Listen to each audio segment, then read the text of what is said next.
¿Sabías que hay un salmo que muchos han olvidado, pero que encierra una de las armas más poderosas de guerra espiritual? Este salmo no solo clama por protección, sino que invoca la sangre de Jesús como escudo invencible contra todo ataque del enemigo. Apocalipsis 12, 11 declara: y ellos le han vencido por medio de la sangre del Cordero y de la palabra del testimonio de ellos. Esta es la clave. La sangre de Cristo no es solo redención, es también victoria. Hoy profundizaremos en el salmo que desata poder sobre principados y tinieblas, revelando cómo utilizarlo como una oración de guerra capaz de expulsar demonios y romper ataduras espirituales. Te mostraremos cómo aplicar sus palabras en tu vida diaria, encendiendo un fuego espiritual que el enemigo no puede resistir. ¿Estás listo para entender lo que Dios tiene reservado para ti a través del poder de su sangre? ¿Alguna vez has sentido que estás librando una batalla invisible, una lucha que no puedes explicar con palabras, pero que consume tu paz, tu energía y tu fe? Hay momentos en los que sin razón aparente todo comienza a desmoronarse.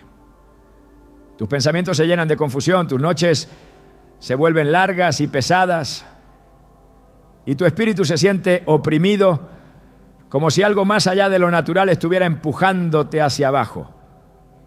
En medio de ese caos interno hay una verdad espiritual que muchos han olvidado y que al ser activada puede transformar por completo tu atmósfera espiritual. El poder de un salmo que invoca la sangre de Jesús.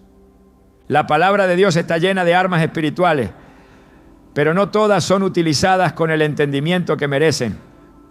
A veces los textos más poderosos son también los más ignorados. Hay un salmo que ha quedado relegado, olvidado por muchos, pero que contiene una carga espiritual tan intensa que cuando se proclama con fe, se convierte en un clamor de guerra que sacude el reino de las tinieblas. Este salmo no fue escrito para la contemplación pasiva, sino para ser activado con autoridad.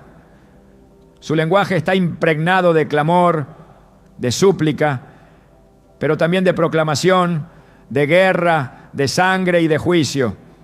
Es un salmo que se convierte en una espada cuando se recita en el nombre de Jesús, y una muralla cuando se ora bajo su sangre.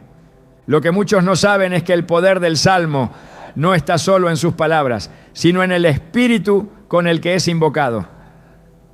No se trata de repetirlo mecánicamente, sino de comprender que cada verso es un eco del corazón de Dios que clama justicia, protección y limpieza. En el libro de Hebreos se nos recuerda que la palabra de Dios es viva y eficaz y más cortante que toda espada de dos filos. Hebreos 4:12. Esa palabra, cuando es alineada con la sangre del Cordero, se convierte en un decreto celestial que desata intervención divina sobre la vida del creyente. Este salmo, del que pronto hablaremos con más profundidad, fue usado durante siglos como una oración de protección. Los antiguos sabían que su contenido estaba cargado de fuego espiritual. No es un salmo de consuelo, es un salmo de confrontación. Cuando lo recitas, estás lanzando un clamor al cielo, estás exigiendo cobertura divina y desatando juicios sobre las fuerzas espirituales que intentan devorar tu vida. Y es precisamente cuando lo unes al poder de la sangre de Jesús que su efecto se multiplica. En Apocalipsis 12:11 leemos: y ellos le han vencido por medio de la sangre del Cordero y de la palabra del testimonio de ellos. Este versículo es más que una victoria pasada. Es un modelo de guerra espiritual para el presente. Muchas personas hoy en día se sienten desarmadas frente a los ataques espirituales porque han olvidado que hay salmos que no fueron escritos solo para recitar, sino para invocar. La sangre de Cristo no es un símbolo poético, es un arma, es cobertura, es la línea que el enemigo no puede cruzar. Cuando Israel se encontraba en Egipto, enfrentando la amenaza de la muerte, Dios no les entregó espadas físicas, sino una instrucción: marcar con sangre los dinteles de sus puertas. Esa sangre fue el símbolo de la obediencia, pero también fue el sello que detuvo al destructor. Éxodo 12:13 dice: y la sangre os será por señal en las casas donde vosotros estéis, y veré la sangre y pasaré de vosotros, y no habrá en vosotros plaga de mortandad. Esa es la misma sangre que hoy cubre nuestras vidas. El salmo olvidado que aquí mencionamos no menciona literalmente la sangre de Jesús, porque fue escrito en un tiempo anterior a su venida. Pero su estructura profética y su lenguaje de clamor nos revelan que fue diseñado para ser leído a la luz del sacrificio de Cristo. Es un salmo que anticipa la necesidad de una intervención divina radical. Un salmo que clama por el derramamiento de la justicia de Dios y por la destrucción de toda fuerza de maldad. Cuando se ora este salmo en el nombre de Jesús, su contenido adquiere un peso celestial. Las palabras que en su momento fueron escritas como súplica se convierten en decretos. Y es allí donde comienza la batalla espiritual real. Hay testimonios de personas que al orar este salmo durante situaciones de opresión intensa sintieron literalmente cómo la atmósfera de su casa cambiaba.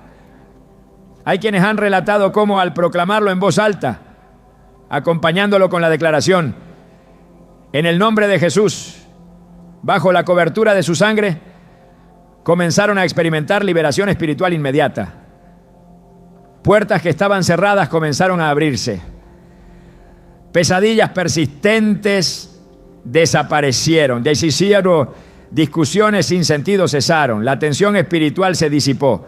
Y no fue por el poder del salmo en sí, sino por el poder de la palabra alineada con la sangre del Cordero. No estamos hablando de una fórmula mágica. Estamos hablando de una revelación espiritual.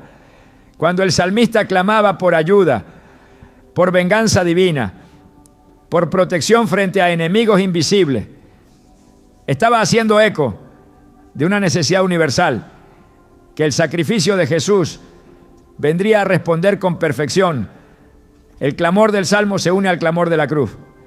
Por eso, cuando el creyente ora este salmo bajo la revelación del Evangelio, lo que era súplica se convierte en victoria.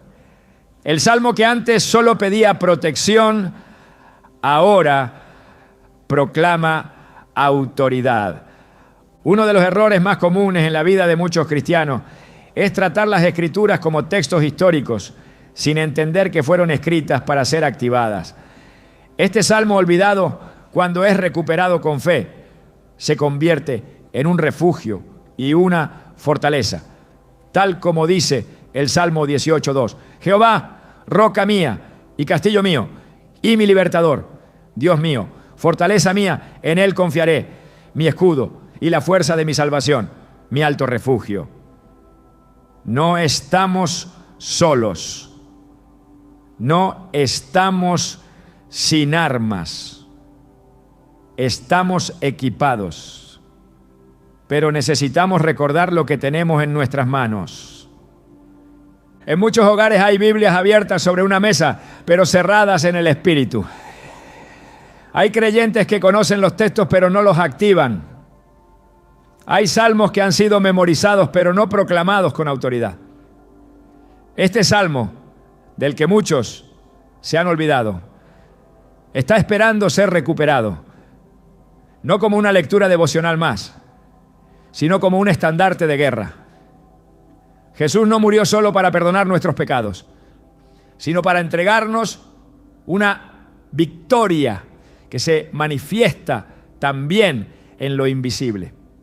Colosenses 2:16 dice: y despojando a los principados y a las potestades, los exhibió públicamente, triunfando sobre ellos en la cruz.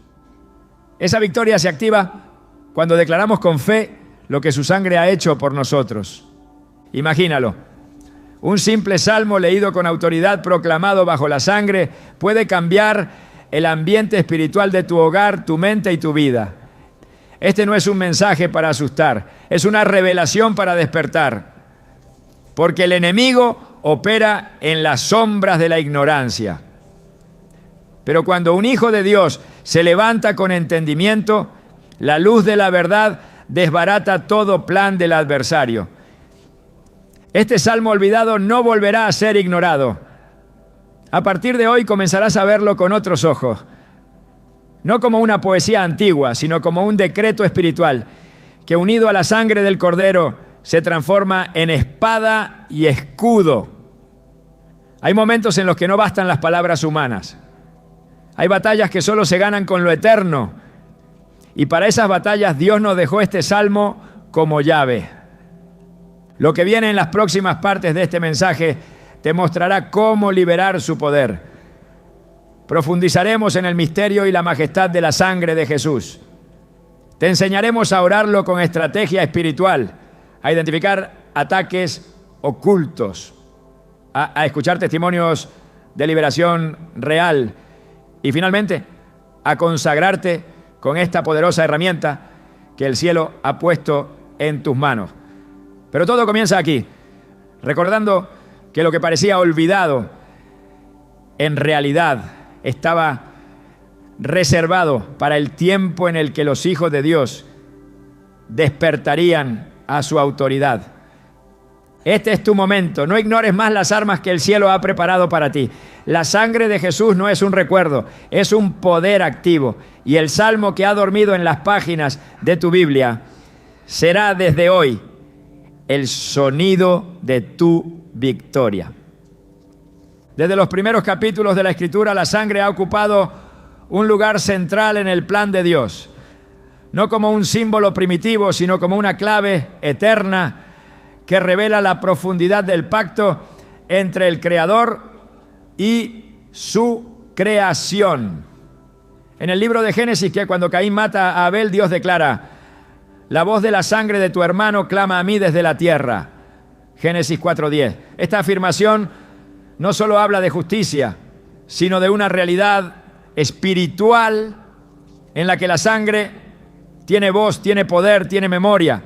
La sangre no desaparece en el mundo espiritual, permanece activa, hablando, intercediendo, recordando. Si la sangre de Abel clamaba por justicia, la sangre de Jesús clama por redención y victoria. Cuando el Hijo de Dios fue crucificado, no fue simplemente un acto de sacrificio, fue una declaración de guerra. Cada gota derramada no fue desperdicio, fue propósito. La cruz no fue una derrota, fue un altar. Y la sangre que brotó del cuerpo de Cristo no fue simplemente humana, fue celestial. Hebreos 9:12 afirma: no por sangre de machos cabríos ni de becerros, sino por su propia sangre entró una vez para siempre en el lugar santísimo, habiendo obtenido eterna redención. Esta redención no es solo para el alma, también es para la guerra espiritual, porque el enemigo no retrocede ante emociones, retrocede ante autoridad. Y la mayor autoridad en el mundo espiritual está en la sangre del Cordero. A lo largo de toda la Biblia, la sangre es sinónimo de cobertura, protección, juicio, limpieza, expiación y victoria. En el Antiguo Testamento, Dios establece el sacrificio de animales como una figura temporal del sacrificio perfecto que vendría. Cada vez que un cordero era inmolado, era una sombra del día en que el Cordero de Dios quitaría el pecado del mundo. Pero lo que muchos no comprenden es que esa sangre no solo limpió la culpa, sino que rompió estructuras de poder espiritual que mantenían a la humanidad en esclavitud. Apocalipsis 12:11 no es una metáfora, es una estrategia. Y ellos le han vencido por medio de la sangre del Cordero y de la palabra del testimonio de ellos. Aquí no se habla de idea, se habla de conquista. El enemigo fue vencido, no por el uso de espadas, ni por el poder de un ejército terrenal, sino por la sangre. Esta sangre es una realidad espiritual que no se evapora con el tiempo. En el mundo natural, la sangre se seca, pero en el mundo espiritual, la sangre de Cristo permanece viva, activa, operando. La sangre de Jesús tiene múltiples dimensiones. Es limpieza para el alma, es pacto para el corazón, pero también es juicio contra el adversario. Cuando alguien proclama esa sangre con entendimiento y fe, está levantando un estandarte que el enemigo no puede ignorar. La cruz no fue solo la derrota del pecado, fue el desarme completo del reino de las tinieblas. Colosenses 2:15 lo dice con claridad. Y despojando a los principados y a las potestades, los exhibió públicamente, triunfando sobre ellos en la cruz. La sangre fue el instrumento con el cual ese triunfo fue ejecutado. En el contexto de guerra espiritual no existe arma más poderosa. Las palabras sin la sangre son solo declaraciones vacías. Las oraciones sin la sangre son solo súplicas sin respaldo. Pero cuando un creyente ora, intercede o proclama bajo la autoridad de la sangre de Cristo, todo el sistema espiritual se sacude. Las tinieblas reconocen esa marca. El enemigo sabe que donde hay sangre no hay entrada. Donde hay sangre hay vida. Donde hay sangre hay juicio. Donde hay sangre hay gobierno celestial. El libro de Éxodo nos presenta uno de los momentos más claros en los que la sangre funcionó como escudo. La noche de la última plaga, Dios instruyó a Moisés que cada casa del pueblo de Israel debía pintar con sangre de cordero los dinteles y los marcos de sus puertas. Éxodo 12:13 dice: y la sangre os será por señal en las casas donde vosotros estéis, y veré la sangre y pasaré de vosotros, y no habrá en vosotros plaga de mortandad cuando hiera la tierra de Egipto. Ese pasaje no es simplemente histórico, es una figura de lo que sucede hoy en el mundo espiritual. Cuando la sangre de Cristo es invocada con fe sobre una vida, una familia o un territorio, el destructor no puede cruzar esa línea. El poder de la sangre de Jesús también está presente en el acto del perdón, no como un sentimiento de culpa eliminado, sino como una absolución legal delante del tribunal del cielo. Romanos 5:9 declara: pues mucho más, estando ya justificados en su sangre, por él seremos salvos de la ira. Esta justificación no es un concepto abstracto, es un estado espiritual en el que el creyente es cubierto, exonerado, librado del castigo y habilitado para caminar en victoria. El enemigo puede acusar, pero no puede condenar a quien está bajo la sangre. La sangre, en su dimensión espiritual, también corta la legalidad que el enemigo usa para operar. Cuando hay pecado no confesado, se abren puertas al adversario. Pero cuando el creyente se arrepiente y clama la sangre, toda acusación es anulada. Primera de Juan 1:7 lo dice con precisión: pero si andamos en luz, como Él está en luz, tenemos comunión unos con otros. Y la sangre de Jesucristo, su Hijo, nos limpia de todo pecado. Esta limpieza no es solo moral, es judicial. No es solo para la conciencia, es para el espíritu. Donde hay limpieza por la sangre, no hay argumento del infierno que prevalezca. Esta sangre, además de proteger y limpiar, consagra, separa al creyente del mundo, marca su vida como propiedad de Dios. En el antiguo pacto, los utensilios del tabernáculo eran rociados con sangre para ser santificados. En Hebreos 9:21 se afirma: además roció también con la sangre el tabernáculo y todos los vasos del ministerio. Este principio sigue vigente. La sangre de Jesús no solo nos hace aceptos, nos aparta para un propósito. Cada vez que es invocada, se reafirma el sello de pertenencia. El enemigo no puede tocar lo que ha sido separado por la sangre. En contextos de guerra espiritual hay regiones, ambientes y situaciones que no se transforman con esfuerzos humanos. No se trata de voluntad ni de persistencia emocional. Se trata de autoridad espiritual. Y esa autoridad no proviene de de una posición eclesiástica ni de un conocimiento teórico. Proviene del entendimiento y la activación del poder de la sangre de Jesús. En Efesios 1:7 se afirma: en quien tenemos redención por su sangre, el perdón de pecados, según las riquezas de su gracia. Esta redención no solo nos reconcilia, nos libera. No es una idea religiosa, es una realidad espiritual que se manifiesta cuando se declara con fe. Cuando alguien se encuentra bajo ataque espiritual intenso, declarar la sangre no es una opción, es una necesidad. No como ritual, sino como proclamación de victoria. No como repetición vacía, sino como declaración fundamentada en la palabra. El infierno reconoce la sangre, los demonios tiemblan ante su mención, las puertas se cierran, los lazos se rompen, las cargas se levantan, y no porque sea una fórmula, sino porque es una realidad que trasciende lo visible. La sangre de Jesús representa todo lo que el enemigo no puede enfrentar. Es la marca de la derrota del reino de las tinieblas. Es la evidencia de la obra consumada. Es la señal de que todo derecho que el adversario reclamaba ha sido revocado. En Hebreos 12:24 se nos presenta a Jesús como el mediador del nuevo pacto y a la sangre rociada que habla mejor que la de Abel. Esta sangre habla y lo que dice es irrevocable: libertad, justicia, victoria, vida eterna. No hay situación espiritual que no pueda ser revertida cuando se proclama la sangre con entendimiento. No hay territorio oscuro que no pueda ser redimido. No hay maldición generacional que no pueda ser rota. No hay ataque que no pueda ser detenido. La sangre del Cordero no es historia antigua, es poder presente.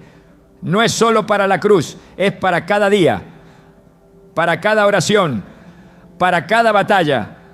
Ahora que este fundamento está claro, el Salmo olvidado puede comenzar a tomar su verdadera forma, porque este Salmo, que por siglos ha sido relegado al olvido, cobra vida cuando se recita bajo la sombra de esta sangre. No fue escrito en la época del Nuevo Pacto, pero su lenguaje se alinea perfectamente con la dimensión espiritual que Jesús inauguró. Y cuando ese salmo es pronunciado con el respaldo de la sangre de Cristo, se convierte en un arma que los cielos reconocen y los demonios temen. La oración de guerra no comienza con el volumen de la voz ni con la duración del clamor. Comienza con la comprensión profunda del terreno espiritual sobre el cual se pisa y del arma que se tiene en las manos. El salmo al que nos hemos estado refiriendo no es una secuencia poética para la reflexión casual. Es un manifiesto espiritual que cuando se recita con la conciencia de lo que representa y se proclama bajo la sangre de Jesús, se convierte en un instrumento que activa los códigos del cielo y desata confrontación directa con las fuerzas del mal. Es fundamental comprender que orar este salmo no es simplemente repetir palabras, sino entrar en un espacio sagrado de autoridad, donde el espíritu humano se alinea con el poder del Cordero y el reino de Dios se manifiesta en el campo de batalla invisible. La efectividad de este tipo de oración radica en su intencionalidad espiritual. No basta con leer, hay que declarar. No basta con meditar, hay que ejercer autoridad. El Salmo fue inspirado por el Espíritu de Dios y tiene como base el dolor, el lamento, la necesidad de justicia, pero también la certeza de que Dios es un juez justo, defensor de los oprimidos, protector de los fieles, vengador de los justos. Cuando el salmista clama en cada línea, no lo hace desde una posición de resignación, sino desde una postura de combate espiritual. Cada palabra lleva un peso, cada verso es una afirmación.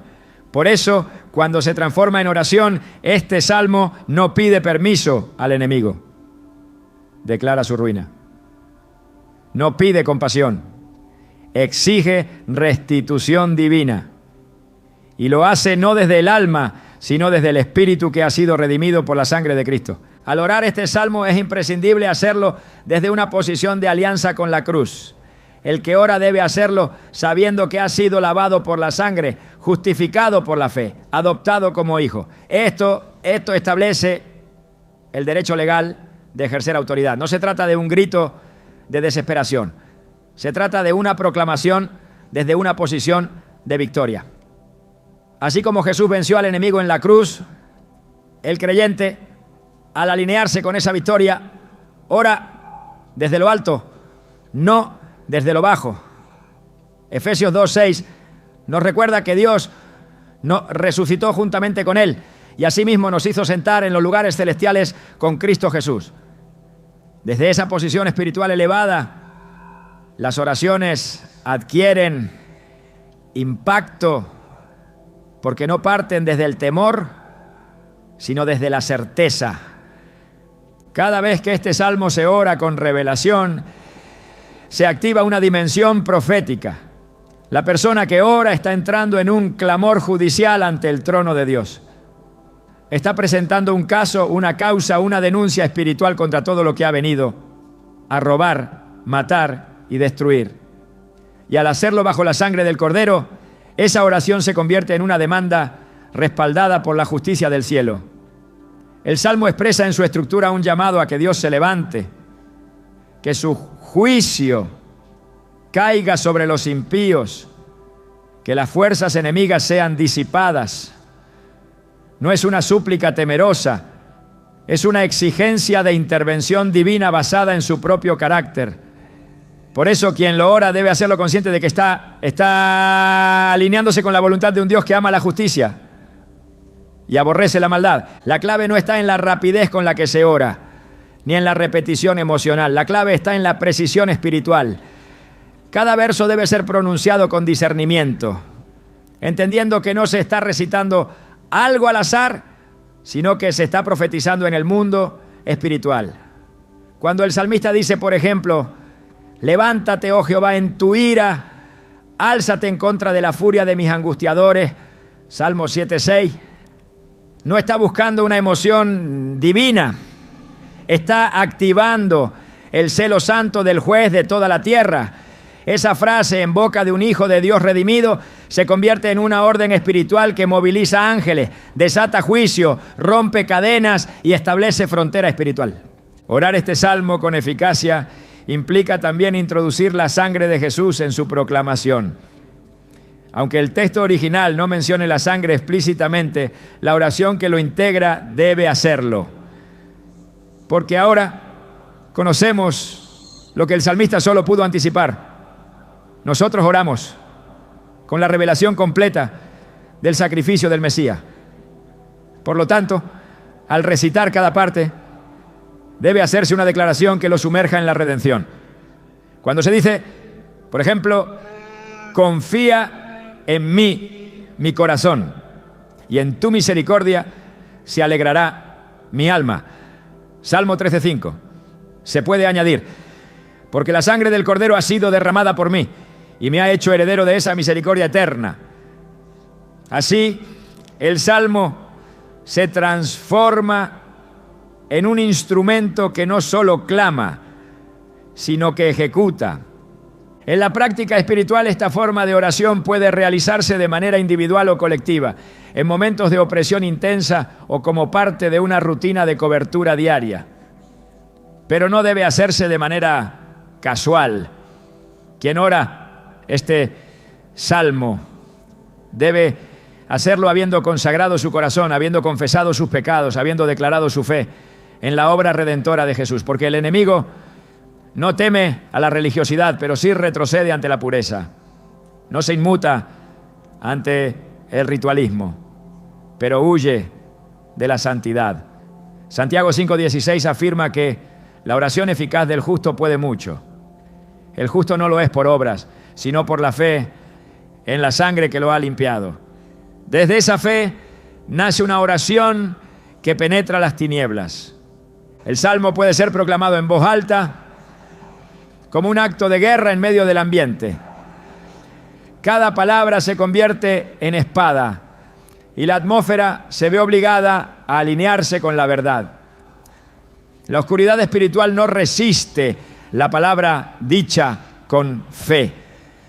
No se trata de impresionar con frases humanas, sino de liberar el poder que ya está en la palabra. Jeremías 23:29 pregunta: ¿no es mi palabra como fuego, dice Jehová, y como martillo que quebranta la piedra? Este salmo, cuando se ora bajo el fuego de la sangre de Cristo, se convierte en martillo espiritual que golpea estructuras invisibles y derriba fortalezas. En contextos de liberación, el salmo puede ser utilizado como parte de un enfrentamiento directo con espíritus inmundos. No como un recurso desesperado, sino como una herramienta autorizada. Jesús, al enfrentar espíritus inmundos, no gritaba sin propósito. Hablaba con autoridad y su palabra era suficiente. El creyente que ha sido sellado con la sangre puede, al orar este salmo, provocar que el reino de las tinieblas retroceda. Porque ese salmo representa una verdad eterna, que Dios se levanta en favor de los que confían en Él, que los justos no quedan avergonzados y que su justicia no se duerme. Este tipo de oración también transforma al que la practica, porque mientras se declara lo que Dios es, el alma comienza a alinearse con esa verdad, la mente se renueva, el corazón se fortalece, la fe se activa. Romanos 10:17 nos dice que la fe viene por el oír y el oír por la palabra de Dios. Entonces, orar este salmo con la boca, escucharlo con los oídos y procesarlo con el espíritu produce una edificación interna que transforma al orador en guerrero. La misma palabra que sacude al enemigo edifica al creyente. No todos los salmos tienen esta estructura. Algunos son para consuelo, otros para adoración. Pero este en particular fue formado por el Espíritu con un diseño específico: armar al justo para la batalla. Cada verso, cada línea es como una flecha en el carcaj del guerrero espiritual. Por eso, cuando se ora de forma revelada, no hay atmósfera de opresión que resista. El infierno reconoce esa voz, porque no es la voz del que ora, sino la voz de la palabra proclamada con el respaldo de la sangre del Hijo de Dios. Este es el momento en que el pueblo de Dios debe recuperar el arte de orar con precisión, con inteligencia espiritual, con fuego, con verdad. No hay lugar para oraciones vagas, sin dirección, sin fundamento. El salmo que había sido olvidado debe volver a los labios del justo, no como rutina, sino como espada, no como tradición, sino como arma. Y cuando se proclama así, los resultados no tardan, porque Dios honra su palabra. Isaías 55:11 lo afirma con contundencia: así será mi palabra que sale de mi boca, no volverá a mí vacía, sino que hará lo que yo quiero, y será prosperada en aquello para que la envié. Cada creyente tiene acceso a este nivel de oración. No es un privilegio de unos pocos, es una invitación para todos los que han sido comprados por la sangre. El cielo espera que este salmo vuelva a ocupar el lugar que le corresponde. El de una oración de guerra que libera, protege, transforma y establece el gobierno de Dios. No hay más tiempo para la pasividad. No hay espacio para la neutralidad espiritual. Es tiempo de orar con conocimiento, con profundidad, con determinación. Y este salmo activado por la sangre es una de las herramientas más poderosas que el cielo ha dejado en manos de los redimidos. Hay momentos en los que el alma experimenta un cansancio que no se explica con horas de trabajo ni con la carga de las circunstancias. Una fatiga invisible se instala en lo profundo del espíritu, robando el aliento, apagando la esperanza, nublando la fe. Y aunque todo parezca estar bien en lo natural, algo en lo espiritual está alterado. Esa sensación no es casual ni producto de la emoción, es una señal. Hay batallas que no se ven con los ojos, pero que dejan marcas en el corazón, en la mente y en la atmósfera que rodea. La guerra espiritual no siempre se manifiesta con eventos extremos. Muchas veces actúa con sutileza, con astucia, con insistencia. Y quien no ha aprendido a discernir sus...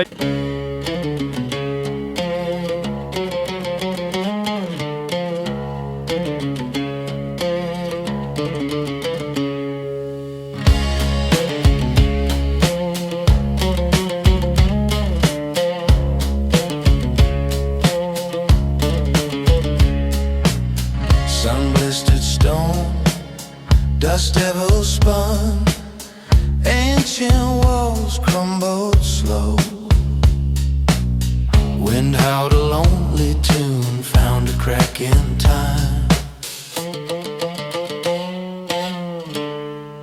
Letters in the sand, forbidden words, burning in my hand, secrets in the dust. Señales corre el riesgo de acostumbrarse a vivir bajo un ambiente contaminado por tinieblas. Uno de los ataques más comunes del reino de las tinieblas es la opresión silenciosa. El enemigo no siempre irrumpe con violencia. A menudo se introduce por pequeñas grietas, una preocupación no resuelta, un pensamiento recurrente, una atmósfera de desánimo. Como serpiente que se desliza sin ruido, comienza a asfixiar la vida espiritual, bloqueando la comunión con Dios, debilitando la oración, enfriando el deseo por la palabra. No hay escándalo, no hay caos visible, pero hay estancamiento. Se pierde la sensibilidad, se pierde el gozo, se pierde la claridad. Y todo eso sucede no porque Dios se ha alejado, sino porque un cerco invisible ha comenzado a formarse alrededor del espíritu. El enemigo no necesita gritar para influenciar. A veces su mayor estrategia es hacerte creer que todo es normal, cuando en realidad has entrado en una dimensión espiritual contaminada. Las señales están allí, pero hay que tener ojos espirituales para reconocerlas.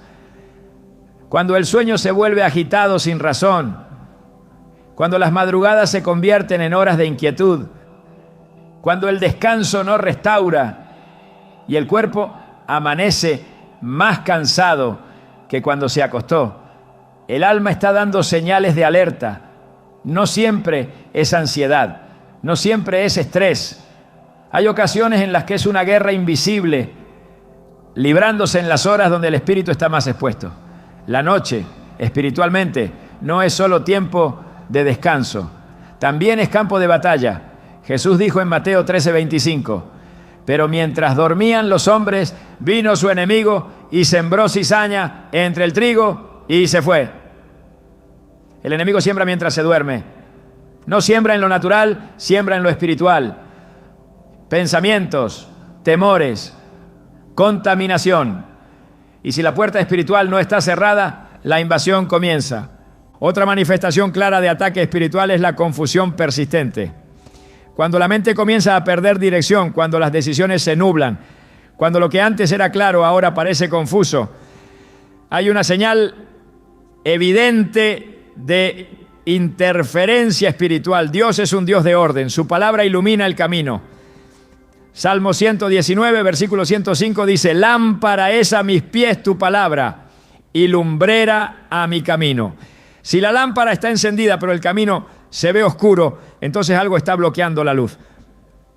No es la palabra la que ha perdido poder, es la atmósfera la que ha sido alterada. Los dardos del enemigo, como se describe en Efesios 6:16, son lanzados con intención de confundir, de apagar la fe, de provocar decisiones erradas, de conducir al creyente al terreno del error. Por eso, cuando la claridad se pierde, el discernimiento se debilita y las emociones toman el control. Es urgente detenerse y examinar. ¿Quién está hablando en lo invisible? En los ataques espirituales también se percibe un patrón repetitivo de caos en áreas específicas. No se trata de problemas aislados en nada, sino de ciclos que parecen no romperse. La economía se desmorona una y otra vez sin causa visible. Las relaciones familiares entran en conflictos constantes, sin razón lógica. La salud se debilita en forma progresiva, a pesar de cuidados normales. Y cuando se revisa el historial espiritual, se observa un patrón de estancamiento o destrucción que se ha prolongado en el tiempo. En estos casos es necesario recordar que la maldición sin causa no vendrá, como dice Proverbios 26:2. Pero si ha habido puertas abiertas, si hay legalidad espiritual, el enemigo aprovechará esa grieta para instalarse y operar. No con estruendo, sino con persistencia. Lo que comienza como un conflicto cotidiano se transforma en un cerco espiritual que impide avanzar. También hay un tipo de ataque que afecta directamente el ambiente del hogar. La paz se desvanece, las discusiones se intensifican, el ambiente se vuelve denso, cargado, tenso. La atmósfera espiritual de una casa puede contaminarse cuando se permiten elementos contrarios al reino de Dios, objetos consagrados, hábitos pecaminosos, palabras maldichas, puertas abiertas a contenidos oscuros. El enemigo opera en ambientes. Génesis 3 muestra cómo la serpiente aprovechó el ambiente del huerto para introducir el engaño. No interrumpió, se mezcló, no gritó, susurró, no impuso, sugirió. Y lo sigue haciendo. Si en un hogar hay frialdad espiritual, interrupción de la oración, rechazo a la lectura bíblica, pesadez durante los tiempos de adoración, es probable que haya un conflicto espiritual activo que necesita ser confrontado.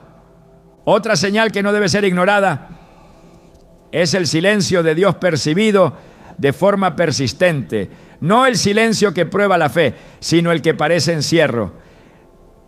Cuando la oración no fluye, cuando la palabra no habla, cuando la adoración no conecta, cuando el espíritu parece estancado.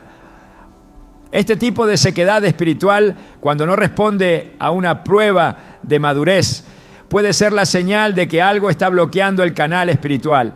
Isaías 59:2 dice: vuestras iniquidades han hecho división entre vosotros y vuestro Dios, y vuestros pecados han hecho ocultar de vosotros su rostro para no oír.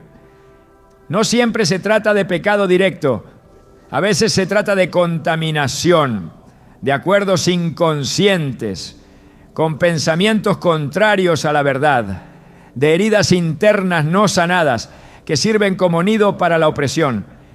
El enemigo no necesita poseer para oprimir. Puede asfixiar desde fuera.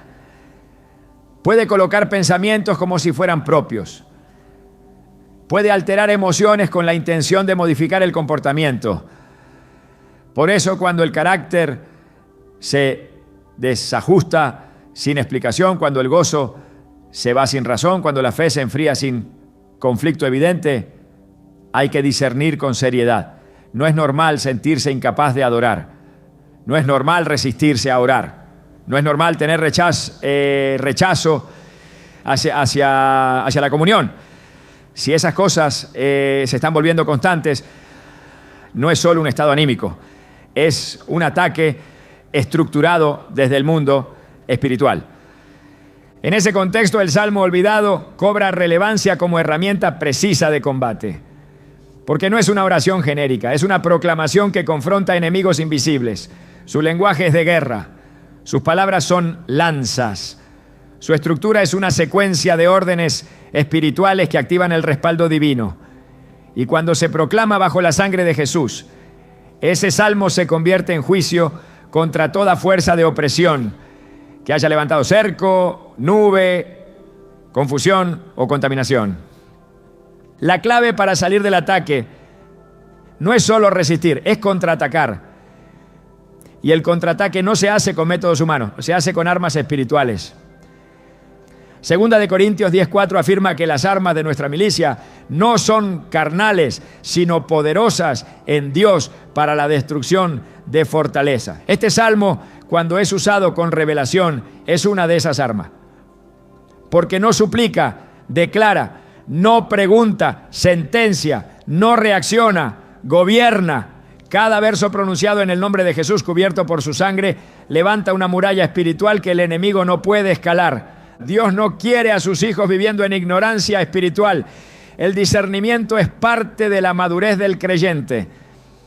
Hebreos 5:14 dice que el alimento sólido es para los que han alcanzado madurez, para los que por el uso tienen los sentidos ejercitados en el discernimiento del bien y del mal.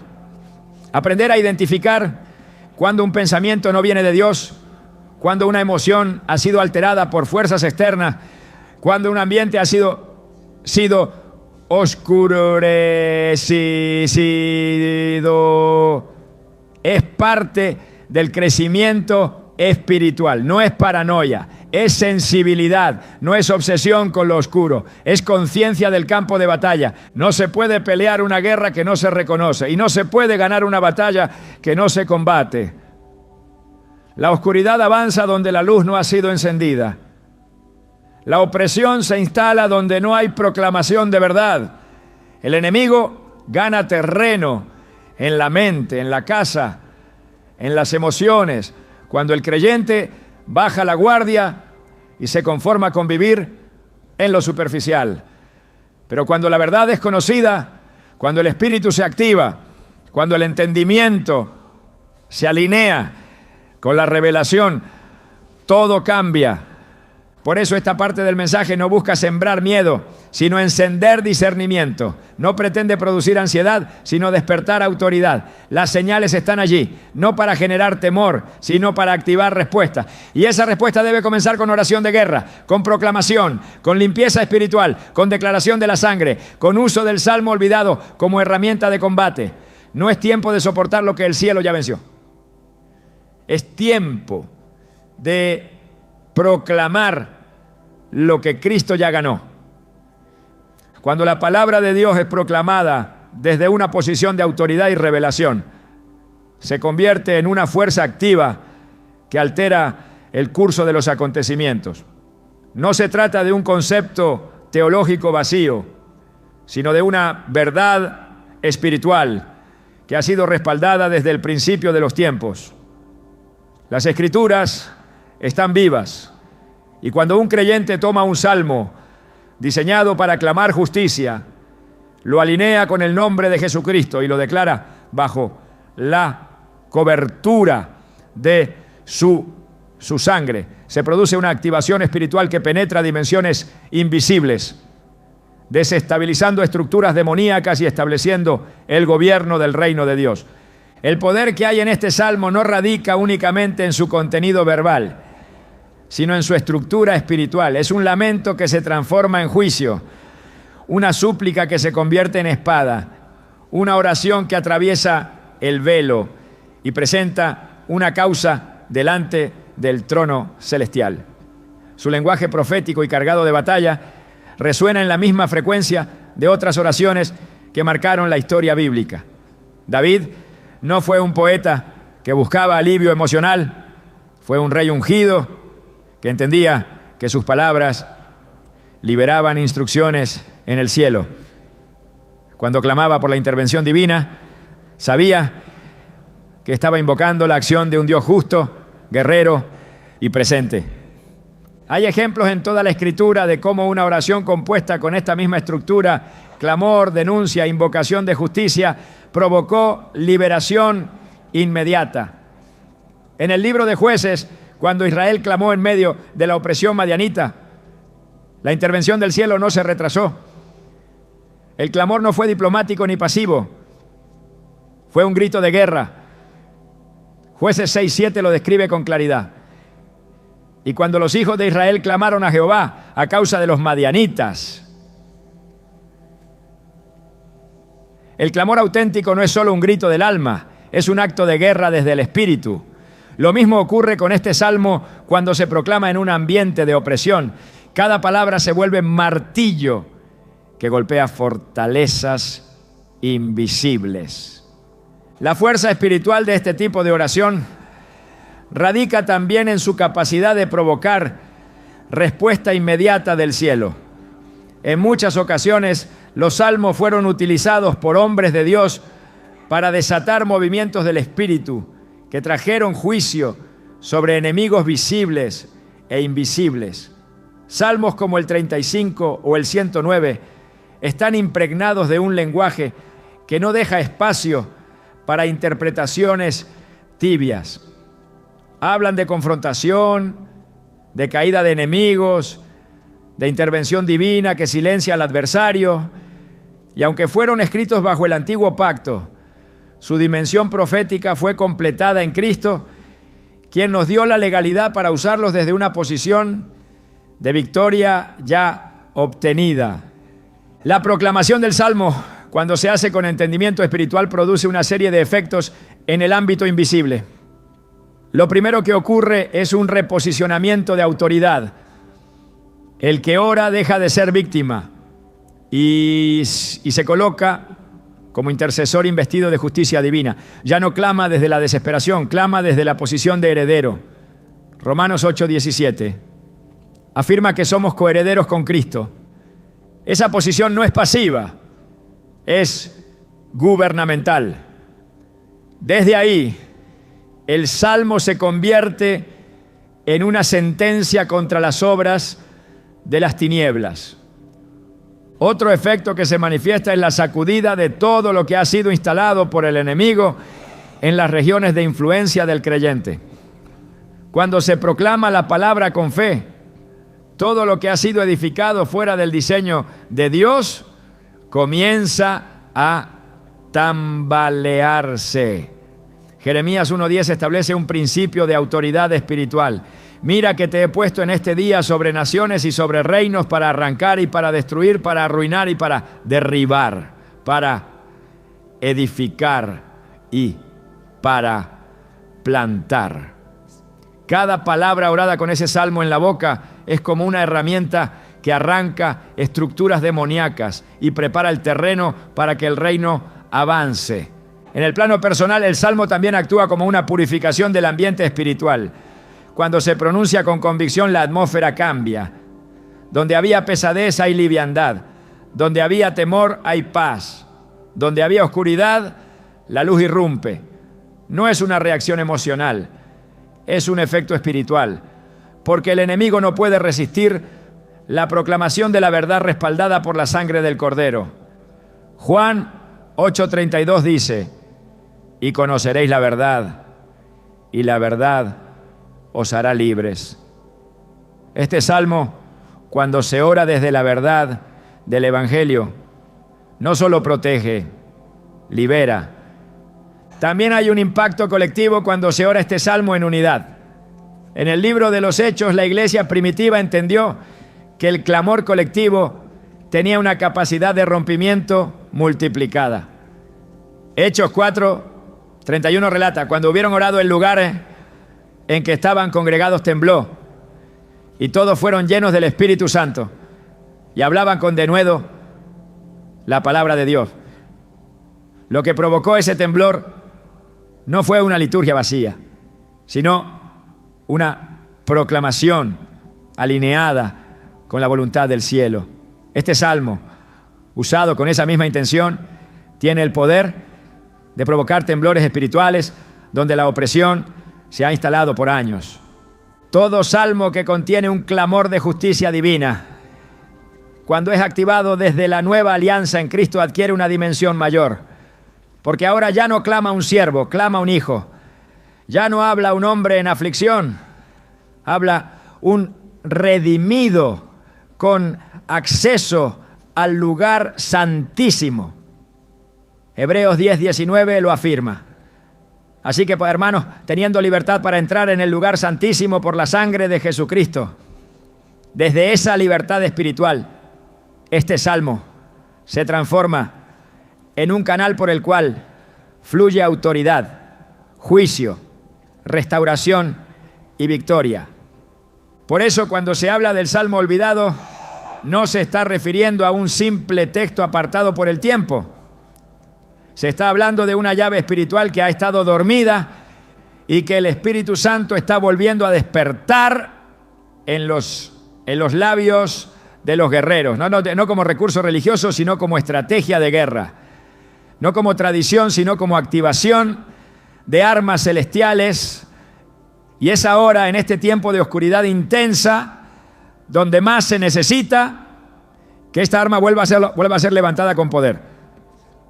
La oración de guerra no es solo una herramienta para resistir al enemigo, sino un acto espiritual que transforma la esencia misma del creyente.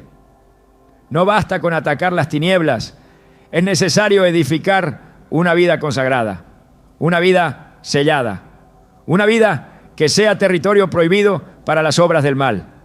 Porque la verdadera victoria espiritual no se mide solo en cuántas batallas se ganan, sino en cuánto del corazón ha sido entregado, rendido y santificado para Dios. El salmo olvidado se convierte entonces en algo más que un instrumento de combate. Se vuelve un altar desde el cual el alma se ofrece al fuego purificador del Espíritu Santo y a la sangre redentora del Cordero. Consagrarse es separarse, es declararse exclusivo para los propósitos eternos de Dios.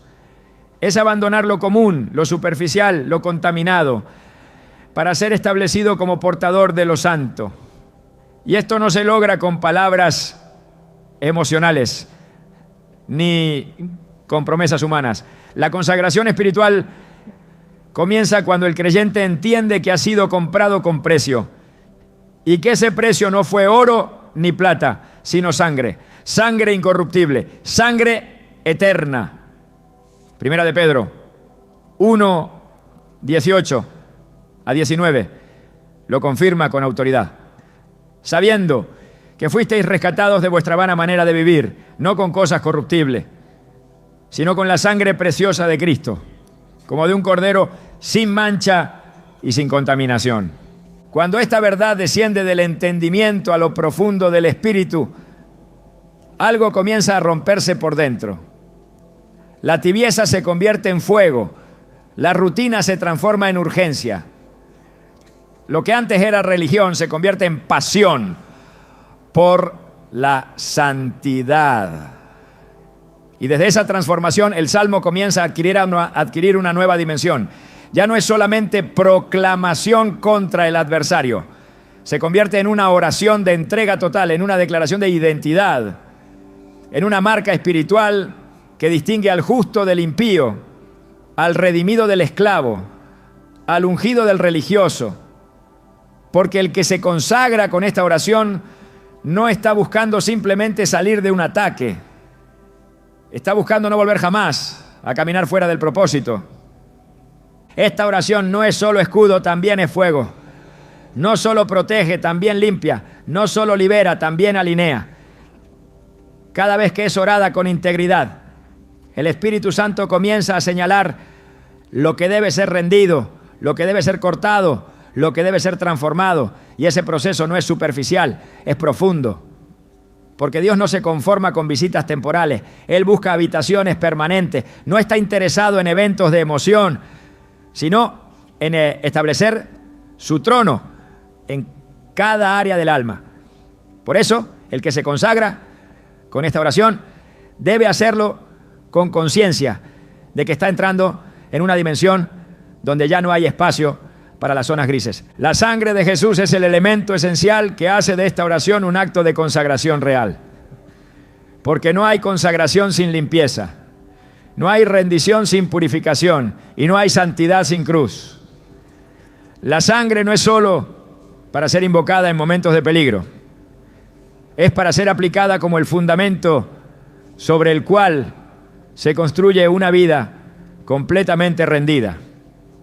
Hebreos 9:14 lo declara con poder. Cuanto más la sangre de Cristo limpiará vuestras conciencias de obras muertas para que sirváis al Dios vivo. Esta limpieza no es parcial, es total, no es momentánea, es permanente.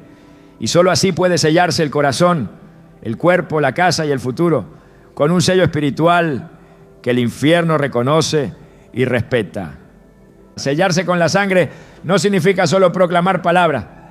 Significa tomar decisiones concretas que respalden lo que se ora. Significa cerrar puertas que han estado abiertas por demasiado tiempo Significa cortar lazos que han mantenido el alma atada a hábitos, a personas, a lugares o a pensamientos que no provienen de Dios. Significa destruir altares ocultos en el corazón donde se ha rendido adoración a cosas contrarias a la voluntad divina. Es entonces cuando esta oración, pronunciada con la boca y sostenida con obediencia, se convierte en un acto de sellado que establece frontera espiritual inquebrantable. Cuando un creyente ora este salmo desde la consagración, la atmósfera cambia. No porque haya magia en el texto, sino porque hay alineamiento entre el corazón del orador y el corazón de Dios. Y ese tipo de oración activa el respaldo del cielo, provoca visitación, desata llenura, produce fuego. En 2 de Crónicas 7:1, cuando Salomón terminó de orar, descendió fuego de los cielos y consumió el holocausto y las víctimas, y la gloria de Jehová llenó la casa. La oración de consagración, que es respaldada por sangre, siempre atrae gloria, porque la sangre y la gloria caminan juntas. Donde la sangre de Jesús es honrada, la presencia de Dios se manifiesta. El alma consagrada ya no necesita luchar por su identidad. Sabe quién es, ha sido marcada, ha sido sellada. Ya no camina por instinto, camina por revelación. Ya no ora desde el dolor, ora desde la herencia. Porque la consagración no elimina las batallas, pero cambia la forma en que se enfrentan. No desde el temor, sino desde la certeza. No desde el desespero, sino desde el reposo. Y el Salmo, cuando se convierte en oración consagratoria, le recuerda al enemigo que esa vida ya no le pertenece, que ese territorio ya no está disponible, que esa alma está bajo jurisdicción del cielo. En la dimensión espiritual, cada declaración consagrada tiene repercusión eterna. Cuando alguien ora bajo la sangre de Jesús y declara con todo su ser que pertenece a Dios, se levanta una señal invisible que define nuevas coordenadas espirituales. Ya no es una vida más, es una vida apartada, y esa distinción no puede ser ignorada. La Escritura lo confirma en Éxodo 13:2. Conságrame todo primogénito, mío es. Dios no comparte lo que ha sido consagrado. No negocia con lo que ha sido sellado. No retrocede en lo que ha sido reclamado con sangre. Por eso esta última dimensión del Salmo es también la más poderosa. Porque no solo se trata de confrontar al enemigo, sino de construir un altar de santidad. Donde antes hubo ruinas, ahora se levanta adoración. Donde antes hubo derrota, ahora hay fuego. Donde antes hubo esclavitud, ahora hay propósito. Y eso solo es posible cuando la oración se transforma en pacto. Cuando el salmo deja de ser una herramienta ocasional y se convierte en una forma de vida, una forma de caminar, una forma de respirar, una forma de guerrear, pero también una forma de amar a Dios con todo el corazón, con toda el alma y con todas las fuerzas. La sangre de Jesús no solo limpia, también establece. No solo protege, también edifica.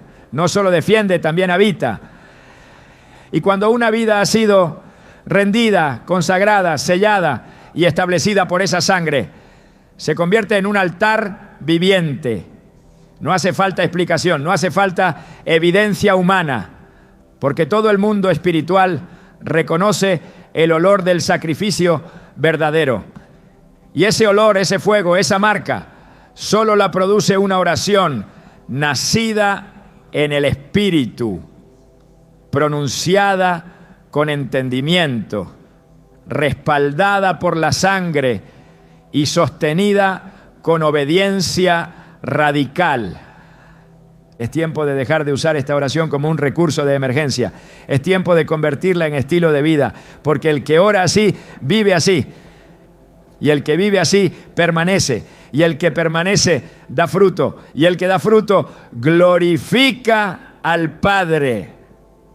El que se consagra con esta oración no solo vence al enemigo, se vuelve inhabitable para las tinieblas, se vuelve altar, se vuelve llama, se vuelve templo, se vuelve casa para Dios. Hay momentos en los que Dios no solo quiere darte una respuesta, sino entregarte una llave, no para resolver un problema, sino para gobernar desde lo alto. No para sobrevivir en medio del caos, sino para establecer su reino en medio de la guerra.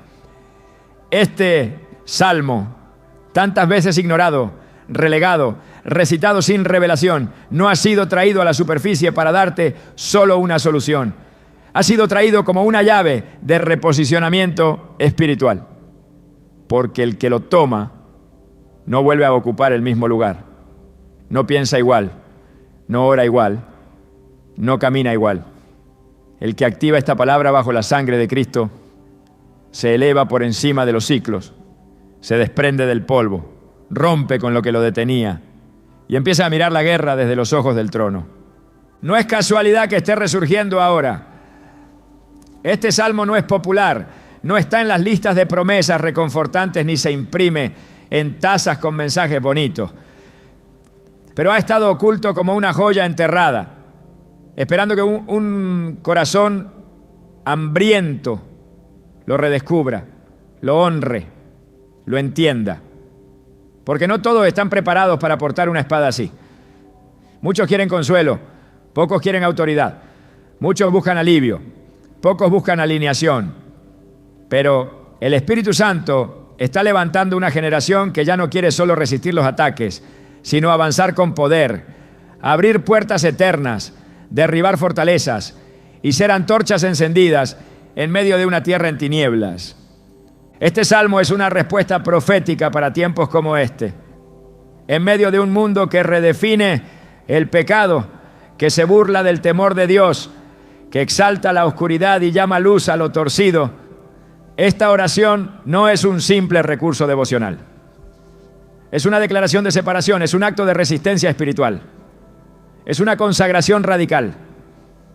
Porque quien lo ora no solo está invocando liberación personal, está posicionándose como muro, como intercesor, como testigo del Dios vivo. Está clamando desde un lugar donde ya no hay neutralidad. Y esa postura es exactamente la que Dios está buscando en esta hora. Hay un secreto que solo se revela al final. Este salmo no solo expulsa demonios, también expone el corazón, no solo limpia la atmósfera, también confronta la doble vida, no solo protege del ataque externo, también purifica las intenciones internas. Y ese efecto no se logra por la emoción del momento, sino por el fuego que permanece. Por eso, al llegar al final de este recorrido, no es suficiente con saber cómo orarlo. Es necesario decidir qué tipo de vida vas a levantar con él. Porque no se puede sostener una espada espiritual con manos que no han sido lavadas. No se puede portar un salmo de guerra con labios que no han sido purificados. No se puede invocar la sangre sin estar dispuesto a morir al yo. El verdadero fruto de esta oración no se mide en lo que logra afuera, sino en lo que transforma adentro. Porque después de usarla con autoridad, lo que sigue no es el descanso, es la responsabilidad. Ahora sabes, ahora cargas algo, ahora portas una llave. Y quien tiene llave, tiene acceso, pero también tiene encargo. Dios no entrega armas a quien no está dispuesto a ser transformado por ellas. Este salmo es una espada, pero también es un espejo. Es un clamor contra los enemigos, pero también una invitación a ser parte del remanente que vive en santidad, que ora con integridad, que no retrocede, que no negocia, que no baja la guardia.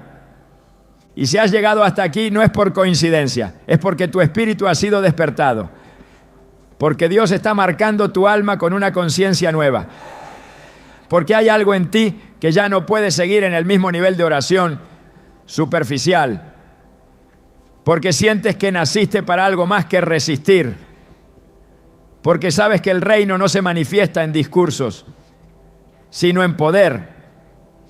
Y ese poder no es para unos pocos, es para los que están dispuestos a morir con Cristo y resucitar con Él en gloria. Para los que no solo oran, sino que gobiernan en el Espíritu. Así que hoy no cierres esta oración como quien termina una tarea. Ciérrala como quien firma un pacto, como quien levanta un altar, como quien ha sido sellado con sangre y fuego para marcar generaciones. Este salmo te ha sido devuelto, pero no para que lo guardes, sino para que lo vivas, para que lo transmitas, para que lo ores con el peso de la eternidad sobre tu espalda. Y para que cada palabra que salga de tu boca abra camino, establezca justicia, expulse demonios y traiga gloria. Porque en esta generación Dios no está buscando eco, está buscando voz, no está buscando religión, está buscando fuego, no está buscando apariencia, está buscando rendición. Y tú ahora lo sabes. El salmo ha despertado, la sangre está hablando, el cielo te ha marcado y el infierno desde hoy lo sabe también.